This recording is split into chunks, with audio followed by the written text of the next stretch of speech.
ನಮಸ್ಕಾರ ಸ್ನೇಹಿತರೆ, ನಮ್ಮ ನಂಬಿಕೆಗೆ ಸ್ವಾಗತ ಸುಸ್ವಾಗತ. ಸ್ನೇಹಿತರೆ, ಈ ಜಗತ್ತಿನಲ್ಲಿ ಏನು ಬೇಕಾದರೂ ಸಾಧಿಸಬಹುದು, ಗೆಲ್ಲಬಹುದು, ಎಲ್ಲವನ್ನೂ ಮೀರಿ ಹೋಗಬಹುದು ಎಂಬುದು ನಂಬಿಕೆ. ಆ ನಂಬಿಕೆ ಸಾರ್ಥಕವಾಗಬೇಕಂದ್ರೆ ನಮ್ಮ ನಡೆ ನುಡಿ ಅದರ ಪರಿಶ್ರಮ ಅತ್ಯಗತ್ಯ. ನಮ್ಮ ಪರಿಶ್ರಮಕ್ಕೆ ತಕ್ಕಂತಹ ಲಾಭ ನಮಗೆ ಸಿಗುತ್ತೆ ಅನ್ನೋದು ದೇವರೇ ಬಿತ್ತಿದ ಸತ್ಯ. ಇತ್ತೀಚೆಗಂತೂ ನಾವು ಕಂಡುಕೊಳ್ಳಲು ಸಂಪಾದಿಸಲು ಹಾತೊರೆಯುತ್ತಿರುವುದು ನೆಮ್ಮದಿ ಹಾಗೂ ಸುಖ ಶಾಂತಿಗಾಗಿ, ದೇವರು ನೀಡುವ ಪರೀಕ್ಷೆಗಳನ್ನು ಎದುರಿಸುವ ಸಾಮರ್ಥ್ಯಕ್ಕಾಗಿ. ಅದಕ್ಕಾಗಿ ನಮ್ಮೆಲ್ಲರಿಗೂ ತುಂಬಾ ಸರಳ ಹಾಗೂ ಸುಲಭವಾದ ವಿಧಾನವೆಂದರೆ ಅದು ಧ್ಯಾನ. ಧ್ಯಾನದ ಮೂಲಕ ಸರ್ವವನ್ನು ಸಂಪಾದಿಸಬಹುದು.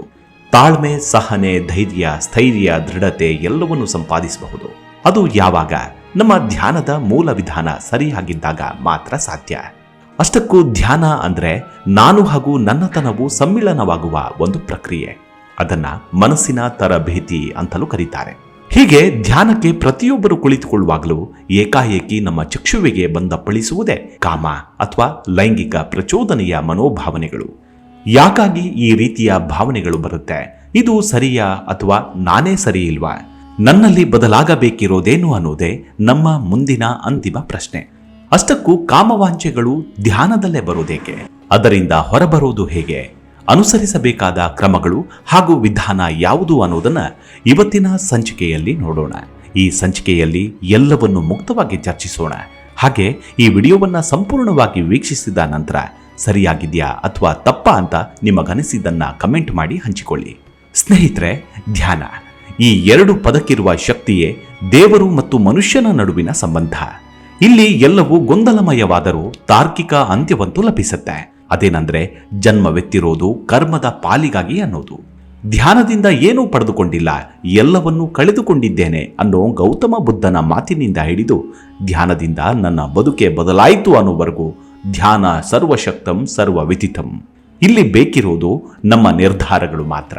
ಒಂದು ಕೊಚ್ಚೆಗುಂಡಿಯನ್ನ ಕಂಡಾಗ ಅಲ್ಲಿಂದ ಸರಿದು ಹೋಗುವಂತೆ ಧ್ಯಾನದಲ್ಲೂ ನಮ್ಮ ಮನಸ್ಸಿನಾಳದಲ್ಲಿರುವ ಕೊಳಕು ವಿಚಾರಗಳೇ ನಮ್ಮನ್ನ ಕಾಡುವುದಕ್ಕೆ ಶುರುವಾಗುತ್ತೆ. ಪರಮಹಂಸ ಯೋಗಾನಂದರು ಧ್ಯಾನದ ಬಗ್ಗೆ ಒಂದಷ್ಟು ಪರಿಣಾಮಕಾರಿಯಾದ ವಿಚಾರವನ್ನ ಹಂಚಿಕೊಳ್ತಾರೆ. ಅದೇನಂದ್ರೆ, ಅವರಿಗೆ ಧ್ಯಾನಕ್ಕೆ ಕುಳಿತಾಗಲೇ ಅವರು ಬದುಕಿನಲ್ಲಿ ಅನುಭವಿಸಿದ್ದ ಲೈಂಗಿಕ ನೆನಪುಗಳೇ ಕಾಡುವುದಕ್ಕೆ ಶುರು ಮಾಡಿದ್ವು. ಮೊದಲಿಗೆ ಅಲ್ಲ, ಸಾಧನೆಯ ಹಂತದಲ್ಲಿಯೇ ಅವರನ್ನು ಆ ವಾಂಛೆ ಅನ್ನೋದು ಬಿಡಲಿಲ್ಲ. ಅದಕ್ಕವರು ಮಾಡಿದ ವಿಧಾನವಿದ್ರೆ ಆ ನೆನಪುಗಳಿಗೆ ಉಗಿದು, ಥೂ, ನನ್ನನ್ನು ಹಾಳು ಮಾಡುತ್ತಿರುವ ನಿನ್ನ ದುರ್ಬುದ್ಧಿ ನನಗೆ ಅಗತ್ಯವಿಲ್ಲ. ಓ ಮನಸ್ಸೇ, ನೀನು ನನ್ನ ಅಡಿಯಾಳು, ನೀನು ನನ್ನ ಗುಲಾಮ. ನಿನ್ನಿಂದ ನಾನಲ್ಲ, ನನ್ನಿಂದಲೇ ನೀನು. ನಾನು ಹೇಳಿದಂತೆ ನೀನು ಕೇಳಿದರೆ ಸಾಕು. ಇಂತಹ ದುರಾಲೋಚನೆಗಳನ್ನ ಕೊಡಬೇಡ, ತೊಲಗಾಚೆ. ನನ್ನ ಉಸಿರಿನ ಮೂಲಕ ತೊಲಗಿಬಿಡಾಚೆ ಎಂದು ತನ್ನ ನೆನಪುಗಳಿಗೆ ಬಾಯ್ತುಂಬ ಬೈದುಕೊಳ್ತಿದ್ರು. ಅದು ಕಾಲಕ್ರಮೇಣ ಸರಿಹೋಗಿ ಧ್ಯಾನದಲ್ಲಿಯೇ ಲೀನವಾಗ್ತಿದ್ರು.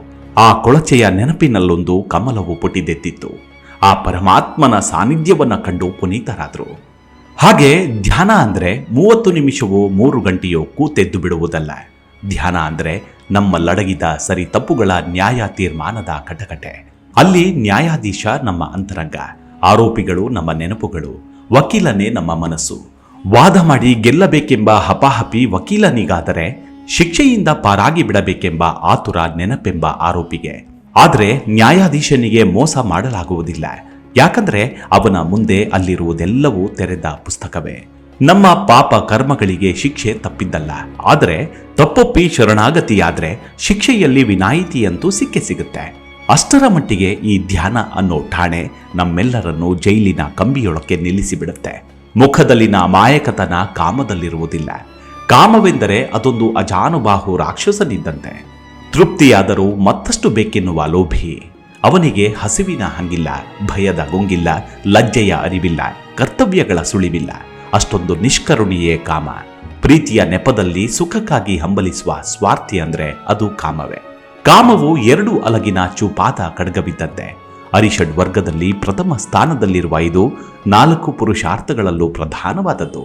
ಒಂದು ರೀತಿಯಲ್ಲಿ ಮನುಷ್ಯನನ್ನ ಅಧಃಪತನಗೊಳಿಸುವುದು ಮತ್ತು ಉದ್ಧಾರಗೊಳಿಸುವುದು ಎರಡೂ ಸಾಧ್ಯವಿರುವುದು ಈ ಕಾಮಕ್ಕೆ. ಕಾಮವು ನಮ್ಮ ಹಿಡಿತದಲ್ಲಿದ್ದರೆ ನಾವು ಏನು ಬೇಕಾದರೂ ಸಾಧಿಸಬಹುದು. ಅದರ ಹಿಡಿತಕ್ಕೆ ನಾವು ಸಿಕ್ಕಿಬಿದ್ದರೆ ಮುಗ್ದೇ ಹೋಯಿತು. ಅನೇಕ ವರ್ಷಗಳ ಸಾಧನೆಯನ್ನು ಕ್ಷಣಾರ್ಧದಲ್ಲಿ ನುಂಗಿ ನೀರು ಕುಡಿಯುವ ಸಾಮರ್ಥ್ಯ ಈ ಕಾಮಕ್ಕಿದೆ. ಇಹ ಪರಗಳೆರಡರಲ್ಲೂ ನೆಮ್ಮದಿ ಶಾಂತಿ ಸಿಗಬೇಕಾದ್ರೆ ಕಾಮವನ್ನ ನಮ್ಮ ಉದ್ದೇಶಕ್ಕೆ ತಕ್ಕಂತೆ ಚಾಕಚಕ್ಯತೆಯಿಂದ ಬಳಸಿದರೆ ಮಾತ್ರ ಸಾಧ್ಯ. ಇನ್ನುಳಿದ ಪುರುಷಾರ್ಥಗಳಾದ ಧರ್ಮ, ಅರ್ಥ ಮತ್ತು ಮೋಕ್ಷಗಳ ಸಾಧನೆಗೆ ಈ ಕಾಮವೇ ಪ್ರೇರಕ ಮತ್ತು ಪೂರಕ. ಕಾಮ ಪುರುಷಾರ್ಥ ಸಾಧನೆ ಎಂದರೆ ಆಸೆ, ಬಯಕೆ, ಇಚ್ಛೆಗಳನ್ನ ಯಾರಿಗೂ ನೋವಾಗದಂತೆ, ಹಿಂಸೆಯಾಗದಂತೆ, ಭಾವನೆಗಳಿಗೆ ಧಕ್ಕೆಯಾಗದಂತೆ ಪೂರ್ಣಗೊಳಿಸಿಕೊಳ್ಳುವುದು. ಆದರೆ ಕಾಮನೆಗಳನ್ನು ಹತ್ತಿಕ್ಕುವುದು ಒಳ್ಳೆಯದಲ್ಲ. ಬಲವಂತವಾಗಿ ಹತ್ತಿಕ್ಕಲ್ಪಟ್ಟ ಆ ಶಕ್ತಿ ಅರಿವಿಲ್ಲದಂತೆ ಇದ್ದಕ್ಕಿದ್ದಂತೆ ಪುಟಿದೆದ್ದರೆ ಅನಪೇಕ್ಷಿತ ಪರಿಣಾಮಗಳುಂಟಾಗುತ್ತವೆ. ಸಮಾಜದಲ್ಲಿ ಗಣ್ಯರೆನಿಸಿಕೊಂಡವರೇ, ಆಧ್ಯಾತ್ಮಿಕ ಸಾಧಕರೆನಿಸಿಕೊಂಡವರೇ ಈ ಸುಳಿಗೆ ಸಿಕ್ಕಿ ಹಾಳಾದವರಿದ್ದಾರೆ. ಕಾಮವನ್ನು ಹತ್ತಿಕ್ಕುವುದಕ್ಕಿಂತ ಗೆಲ್ಲುವುದೇ ಹಿತಕರ. ಲೌಕಿಕ ಅರ್ಥದಲ್ಲಿ ವಿಚಾರ ಮಾಡಿದ್ರೆ ಜಗತ್ತಿನಲ್ಲಿ ಜೀವಗಳ ಸಂಖ್ಯೆಯಲ್ಲಿ ಹೆಚ್ಚಳವಾಗಲು ಕಾಮವೇ ಮೂಲ. ಗಂಡು ಅಥವಾ ಹೆಣ್ಣು ಸಂತಾನದ ಮೂಲಕ ತನ್ನ ನಿರಂತರತೆಯನ್ನು ಬಯಸ್ತಾರೆ. ಈ ಪ್ರಕ್ರಿಯೆಗೆ ಪೂರಕವಾದುದೇ ಕಾಮ. ಒಬ್ಬ ವ್ಯಕ್ತಿ ಎರಡಾಗುವ ಪ್ರಕ್ರಿಯೆಯಲ್ಲಿ ಮುಖ್ಯ ಪಾತ್ರ ವಹಿಸುವುದು ಕಾಮ. ಕಾಮವು ಸೃಷ್ಟಿಯ ಕೇಂದ್ರ ಬಿಂದು. ಕ್ಷಣ ಕ್ಷಣವೂ ಕ್ಷಯವಾಗುತ್ತಲೇ ಇರುವ ಸೃಷ್ಟಿಯನ್ನ ಸಮತೋಲನದಲ್ಲಿ ಇಡಲು ಕಾಮದ ಇರುವು ಅತ್ಯಗತ್ಯ. ಇದು ಕೇವಲ ಜೀವಿಗಳ ಸಂಖ್ಯೆಯ ಹೆಚ್ಚಳಕ್ಕೆ ಮಾತ್ರವಲ್ಲ, ಸಾಮಾಜಿಕ, ಆರ್ಥಿಕ ಮೊದಲಾದ ಸಂಗತಿಗಳಿಗೂ ಅನ್ವಯ. ಹೀಗಾಗಬೇಕು, ಇಷ್ಟಾಗಬೇಕು ಅನ್ನುವ ಕಾಮನೆಯೇ ಇಲ್ಲದೆ ಆ ನಿಟ್ಟಿನಲ್ಲಿ ಪ್ರಯತ್ನವಾಗಲಿ ಕಾರ್ಯವಾಗಲಿ ಸಾಧ್ಯವಿಲ್ಲ. ಹೀಗಾಗಿ ಕಾಮ ಒಟ್ಟಾರೆಯಾಗಿ ಸೃಷ್ಟಿಯನ್ನ ಕಾಯುವ ಊರುಗೋಲು. ಜಗತ್ತು ನಡೆದಿರುವುದೇ ಕಾಮದಿಂದ. ಅದಿಲ್ಲದಿದ್ದರೆ ಜಗತ್ತು ನಿಶ್ಚಲವಾಗಿರ್ತಿತ್ತು. ಯಾವುದೇ ಆಕಾಂಕ್ಷೆಗಳು, ಬಯಕೆಗಳಿಲ್ಲದ ಬದುಕಾಗಲಾರದು. ಆದರೆ ಈ ಆಕಾಂಕ್ಷೆಗಳು ಧರ್ಮ ಮಾರ್ಗದಲ್ಲಿರಬೇಕು. ಸಂಪಾದಿಸುವ ಅರ್ಥವನ್ನ ಆತ್ಮಕ್ಕೆ ಸಮ್ಮತವಾದ ರೀತಿಯಲ್ಲಿ, ಇತರರಿಗೆ ನೋವು ಕಷ್ಟ ನೀಡದಂತೆ ಸರ್ವರ ಹಿತ ಗಮನದಲ್ಲಿರಿಸಿಕೊಂಡು ಕಾಮನೆಗಳ ಈಡೇರಿಕೆಗೆ ಬಳಸಬೇಕು. ಈ ರೀತಿ ಮಾಡಿದ್ದಲ್ಲಿ ಚತುರ್ಥ ಪುರುಷಾರ್ಥ ಮೋಕ್ಷಕ್ಕೆ ಹಾದಿ ಸುಗಮವಾಗುತ್ತೆ. ಗೃಹಸ್ಥಾಶ್ರಮದಲ್ಲಿ ತಿಳಿಸಿದ ಸ್ತ್ರೀ ಪುರುಷರ ಲೈಂಗಿಕ ಸಂಬಂಧಗಳು ಶಾಸ್ತ್ರೀಯವಾದ ಮರ್ಯಾದೆಗೆ ಅನುಸಾರವಾಗಿದ್ದಲ್ಲಿ ಅದು ಇಹ ಪರಗಳ ಸಾಧನೆಗೆ ಅಡ್ಡಿಯಾಗುವುದಿಲ್ಲ. ಈ ವೇದ ಮಂತ್ರದ ಭಾವ ಸುಸ್ಪಷ್ಟವಾಗಿದ್ದು, ಜೀವನವು ಸರಸ ಸುಂದರವಾಗಲು ಸುಖ ಶಾಂತಿ ನೆಮ್ಮದಿಗಳಿಂದ ಕೂಡಿರಬೇಕೆಂದ್ರೆ ಇಹದಲ್ಲಷ್ಟೇ ಅಲ್ಲ, ಪರದಲ್ಲೂ ಕೂಡ ಕಾಮನೆಗಳು ನಿಯಂತ್ರಣದಲ್ಲಿರಬೇಕು, ಧರ್ಮ ಮಾರ್ಗದಲ್ಲಿ ಇರಬೇಕು. ಅಷ್ಟೇ ಅಲ್ಲ, ಸರ್ವರ ಹಿತದ ಬಗ್ಗೆಯೂ ಗಮನವಿರಬೇಕು. ಕೀಳು ಕಾಮನೆಗಳಿಗೆ ಈ ತೃತೀಯ ಪುರುಷಾರ್ಥದಲ್ಲಿ ಸ್ಥಾನವಿಲ್ಲ. ಐಹಿಕ ಸುಖ ಭೋಗಗಳನ್ನ ಇಚ್ಛಿಸುವುದು ಕಾಮ. ಮನುಷ್ಯನಿಗೆ ಇವು ಸಹಜ ಮತ್ತು ಅವಶ್ಯಕವೇ. ಆದ್ದರಿಂದ ಇದು ತಮೋಗುಣ ದ್ಯೋತಕ. ಯಾಕಂದ್ರೆ ಭೋಗದ ವಿಚಾರ ಬಂದಾಗ ಕ್ರಿಯಾಶಕ್ತಿ ಕುಂಠಿತಗೊಳ್ಳುತ್ತೆ, ವಿವೇಚನೆ ಮಾಯವಾಗತ್ತೆ, ಅರಿಷಡ್ ವರ್ಗಗಳು ಮೇಲ್ಮೆಯನ್ನ ಪಡೆಯುತ್ತವೆ. ಆದರೆ ಇದನ್ನ ಧರ್ಮ ಮತ್ತು ವ್ಯವಹಾರಿಕ ಸತ್ಯದಂತೆ ಸಂಯಮದಿಂದ ಇಚ್ಛಿಸಿದಾಗ ಅದು ಪುರುಷಾರ್ಥವೆನಿಸಿಕೊಳ್ಳುತ್ತದೆ. ಕುಲ ವೃದ್ಧಿಗೆ ಜೀವಿಸಲು ಸಕಲ ಸೌಕರ್ಯಗಳು ಬೇಕು. ಆದರೆ ಅದನ್ನ ಧರ್ಮದ ನಿಯಮದಂತೆ ವ್ಯಾವಹಾರಿಕ ಸತ್ಯಕ್ಕೊಳಪಟ್ಟು ಆಸೆಪಟ್ಟರೆ ಅದು ತಪ್ಪಲ್ಲ ಎನ್ನುತ್ತಾರೆ. ಬದುಕಿನಲ್ಲಿ ಬೇಕಾದ್ದನ್ನೆಲ್ಲವನ್ನು ಅನುಭವಿಸಲು ಎಲ್ಲರಿಗೂ ಅವಕಾಶವಿಲ್ಲ ಅಂತ ಪ್ರಾಜ್ಞರು ಹೇಳ್ತಾರೆ. ಎಲ್ಲ ಕೊಡುವ ದೈವ ಎಲ್ಲೋ ಒಂದನ್ನ ಕೊಟ್ಟಿರೋದಿಲ್ಲ. ಆ ಕೊಟ್ಟಿರದ ಒಂದೇ ನಮಗೆ ಬೇಕಾಗಿರುತ್ತೆ. ಏನ್ ಮಾಡೋಣ? ಇರುವುದೆಲ್ಲವ ಬಿಟ್ಟು ಇರದುದರೆಡೆಗೆ ತುಡಿಯುವುದೇ ಜೀವನ ಎಂದು ಕವಿ ಗೋಪಾಲಕೃಷ್ಣ ಅಡಿಗರು ಹೇಳಿಲ್ಲವಾ? ಹೀಗೆ ಪ್ರಕೃತಿಯನ್ನ ಯಾರು ಎದುರಿಸುತ್ತಾ ಮತ್ತು ವಿಪರೀತ ವ್ಯಾಖ್ಯಾನಗಳನ್ನು ಮಾಡುತ್ತಾ ವಿಕೃತದಲ್ಲಿ ಇರುತ್ತಾರೋ ಅವರಿಗೆ ಪ್ರಗತಿಯ ಲವಲೇಶವೂ ಇರೋದೇ ಇಲ್ಲ. ಕಾಮ ಎಂದರೆ ಕೇವಲ ಸ್ತ್ರೀ ಪುರುಷರ ಲೈಂಗಿಕ ಆಸೆಯಷ್ಟೇ ಅಲ್ಲ, ಇದೂ ಸೇರಿದಂತೆ ಇಚ್ಛೆ, ಬಯಕೆ, ಆಸೆ ಇತ್ಯಾದಿ ಅರ್ಥಗಳು ಇವೆ. ಈ ಇಚ್ಛೆ, ಬಯಕೆ, ಆಸೆಗಳು ಎರಡು ರೀತಿಯಲ್ಲೂ ಇರಬಹುದು. ಉನ್ನತಿ ಬಯಸುವ ಆಸೆಗಳು ಸಮಾಜಕ್ಕೂ ಸ್ವಂತಕ್ಕೂ ಹಿತಕಾರಿಯಾಗ್ತವೆ. ತಾನು ಹಾಳಾಗಿ ಪರರನ್ನು ತೊಂದರೆಗೀಡು ಮಾಡುವ ಕಾಮನೆಗಳು ಇರುತ್ತವೆ. ಆದರೆ ಕಾಮರಾಹಿತ್ಯ ಅಥವಾ ನಿಷ್ಕಾಮ ಸ್ಥಿತಿ ಎಂಬುದು ಇರಲಾರದು. ಯಾಕಂದ್ರೆ ಉನ್ನತ ಸ್ಥಿತಿಗೆ ಏರಬೇಕು, ನೆಮ್ಮದಿ ಶಾಂತಿ ಬೇಕು, ಆತ್ಮ ಪರಮಾತ್ಮನನ್ನ ಅರಿಯಬೇಕು ಇತ್ಯಾದಿ ಕಾಮನೆಗಳಾದರೂ ಇದ್ದೇ ಇರ್ತವೆ. ಮನುಷ್ಯನನ್ನ ನೀಚನನ್ನಾಗಿಸುವ, ಪಾತಾಳಕ್ಕೆ ತಳ್ಳುವ ಕಾಮನೆಗಳು ಮಾನವನ ಶತ್ರುವಾಗ್ತವೆ. ಮಾನವ ಜೀವನದ ಉದ್ದೇಶ ಸಾಧನೆಗೆ ಪೂರಕವಾಗುವ ಪುರುಷಾರ್ಥವಾದ ಕಾಮವು ಅವನನ್ನ ಶ್ರೇಷ್ಠ ಮನುಷ್ಯನನ್ನಾಗಿಸುತ್ತೆ.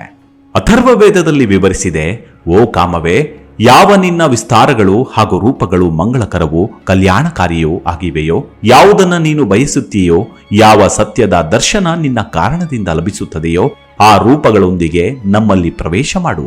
ಬುದ್ಧಿಯಲ್ಲಿ ಹುಟ್ಟುವ ಪಾಪದ ರೂಪವುಳ್ಳ ನಿನ್ನ ವಿಸ್ತಾರಗಳನ್ನ ಬೇರೆ ಕಡೆಗೆ ಅಟ್ಟಿಬಿಡು ಎಂದು ಹೇಳುವ ಒಂದು ಮಂತ್ರವಿದೆ. ಅದು ಸಾಧಕರಿಗೆ ಮಾರ್ಗದರ್ಶಿಯಾಗಿದೆ. ಸಾಮಾಜಿಕ ಬದುಕಿನಂತೆ ಧಾರ್ಮಿಕ ಬದುಕಿನಲ್ಲೂ ಕೂಡ ಸಾಧನಾ ಮಾರ್ಗ ಬಹುಮುಖ್ಯವಾಗಿರುತ್ತೆ. ಆದರೆ ಇಂದಿನ ವ್ಯಾವಹಾರಿಕ ಬದುಕಿನಲ್ಲಿ ದೇವರ ಮೇಲಿನ ಭಕ್ತಿಯೂ ಕೂಡ ಅಷ್ಟೇ ವ್ಯಾಪಾರೀಕರಣವಾಗ್ತಿದೆ. ಪ್ರತಿಯೊಬ್ಬರು ತಾವು ಮಾಡುವ ಸೇವೆಗೆ ಪ್ರತಿಫಲವನ್ನು ಬಯಸ್ತಾರೆ. ಅದು ಲಾಭದ ಮೂಲಕವಾಗಿಯಾದರೂ ಇರಬಹುದು ಅಥವಾ ಪ್ರಚಾರದ ದೃಷ್ಟಿಯಿಂದಲೂ ಇರಬಹುದು. ಮಾಡುವ ಸೇವೆ ದೇವರಿಗೆ ತಲುಪದಿದ್ದರೂ 10 ಜನರಿಂದ ಪ್ರಶಂಸೆ ದೊರೆತರೆ ಸೇವೆ ಸಾರ್ಥಕವಾಯಿತೆಂದು ಬಯಸುವವರ ಸಂಖ್ಯೆಯೇ ಹೆಚ್ಚಾಗಿದೆ. ಇದು ಕೂಡ ಕಾಮವೇ ಅಲ್ವಾ? ಇಷ್ಟೆಲ್ಲವನ್ನು ಅರಿತಿರುವ ನಮ್ಮೆಲ್ಲರಿಗೂ ಅದರಿಂದ ಬೇಕಾಗಿರುವುದು ನೆಮ್ಮದಿ ಮತ್ತು ಮುಕ್ತಿ.